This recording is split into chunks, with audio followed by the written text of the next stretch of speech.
Data breach remains a huge hot button just because it generates a lot of press, it generates class action litigation. Businesses need to be concerned, particularly in the area of healthcare, not only in terms of HIPAA security breach issues, but also California's security breach requirements applicable to healthcare entities are a real challenge. Making sure that we meet every requirement in the HITECH Act. For our organization, we are subject to HIPAA, and we're also subject to the HITECH pieces that have HIPAA components of that. And there are many new regulations, so for us, we're going to be really focusing on what are the regulations that the Department of Health and Human Services are in the process of releasing.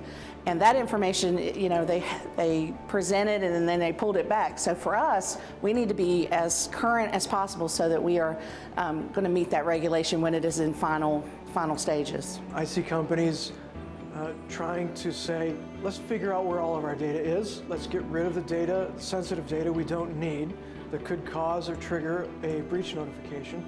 Let's outsource it. I see a lot of outsourcing of payment operations.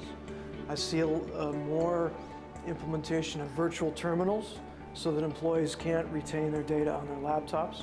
Internal IT guys are looking to enhance their IT to make sure that they can comply with both state and federal regulations.